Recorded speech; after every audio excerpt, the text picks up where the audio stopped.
Hello' বন্ধু বান্ধৱীসকল, আজি দুপৰীয়া সাজত আপোনালোকে কি চব্জি দি খালে বাৰু জনাব দেই সকলোৰে।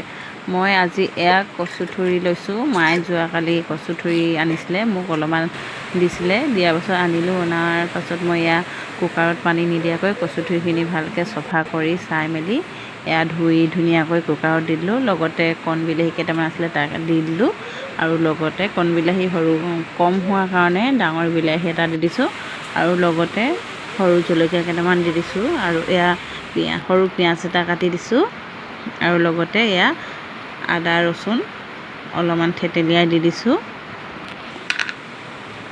আপোনালোকে এনেকৈ খাই পাইছেনে এবাৰ কমেণ্ট কৰি জনাব দেই সকলোৱে, আৰু যদি খাই পাইছে কেনেকুৱা লাগে কমেণ্ট কৰি জনাবচোন। আৰু লগতে অকণমান সোৱাদ অনুসৰি নিমখ দিছোঁ, আৰু এয়া অলপমান তেল দি দিছোঁ।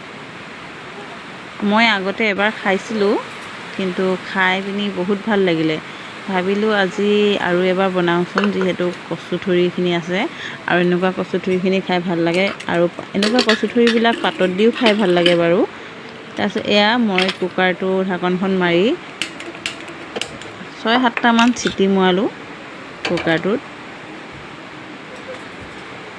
অকণমান ল' ফ্লেমত দি থৈ দিলোঁ গেছটো। দিয়াৰ পাছত এয়া 6-7টামান চিটি মৰালোঁ। চিটি মৰাই পিনি তাৰপাছত অলপ দেৰি আধা ঘণ্টামান ৰাখিলোঁ। ৰখাৰ পাছত যেতিয়া ঠাণ্ডা হ'ল, ঠাণ্ডা হোৱাৰ পাছত ঢাকনখন খুলিলোঁ। আৰু কোনে কোনে খাই পাইছে এবাৰ কমেণ্ট কৰি জনাব দেই। কিন্তু খাবলৈ বহুত ভাল লাগে এনেকৈ কচুথুৰি, আৰু আপোনালোক যোনে যোনে নাই খোৱা খাই চাবচোন এদিন, বহুত ভাল লাগে। আৰু খাই পিনি কমেণ্ট কৰি জনাব কেনেকুৱা লাগে, ভাল লাগে নে বেয়া লাগে কমেণ্ট কৰি জনাব দেই। আৰু এয়া হৈ গ'ল 6-7টামান চিটি মৰাৰ পাছত এয়া কচুথুৰি ধুনীয়াকৈ হৈ গ'ল। খালি এটা কথা মনত ৰাখিব, পানী দিব নালাগিব অলপো। বিলাহীকেইটা দিব যে, সেই বিলাহীৰ পৰাই এনেকৈ পানী ওলাব অলপমান। তাৰপিছত এয়া ৰেডি হৈ গ'ল। এতিয়া মই প্লেট এখনত উলিয়াই ল'ম ধুনীয়াকৈ।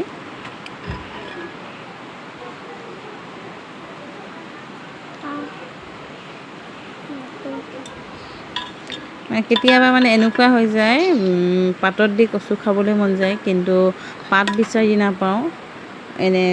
তাৰ পাছত এনেকৈ কুকাৰত দি পিনিয়ে খাবলৈ এনেকৈ ভাল লাগে। পাতত দিয়া সমান নহয় বাৰু, হ'লেও পাতত দিয়া সোৱাদটো বেলেগ, আৰু কুকাৰত দি খোৱাৰ সোৱাদটো বেলেগ হয়। দুইটাৰে বেলেগ বেলেগ সোৱাদ, হ'লেও দুইটাই খাই বেছি ভাল লাগে। এয়া ধুনীয়াকৈ মই এতিয়া ইয়াত তেল আৰু নিমখ নিদিলেও হৈ যায়। মই যিহেতু দি থৈ দিছোঁ আগতীয়াকৈ, কুকাৰত যেতিয়া কচুথুৰিখিনি ভৰাই দিছিলোঁ, গোটেইখিনি ভৰাই দিছিলোঁ, আদা ৰচুনো দিছিলোঁ তেতিয়াই মই কেঁচা তেল আৰু নিমখ দিয়া হৈছিলে, সেইকাৰণে ইয়াত দিবলৈ নালাগে। আৰু এতিয়া এনেকৈ ধুনীয়াকৈ মই চামুচখনে সানি লৈছোঁ। আৰু আমাৰ দুপৰীয়া সাজটো এনেকৈয়ে। আৰু আপোনালোকে কিহেদি খালে এবাৰ কমেণ্ট কৰি জনাব দেই। আৰু এনেকৈ কচুথুৰি বনাই খাবচোন কেনেকুৱা লাগে। তাৰপাছত খোৱাৰ পাছত কমেণ্ট কৰি জনাব। আগত ক'ব নালাগে, খোৱাৰ পাছত কমেণ্ট কৰি জনাব দেই। আৰু মোৰ শেষলৈকে ভিডিঅ'টো চোৱাৰ বাবে আপোনালোকক ধন্যবাদ জনাইছোঁ।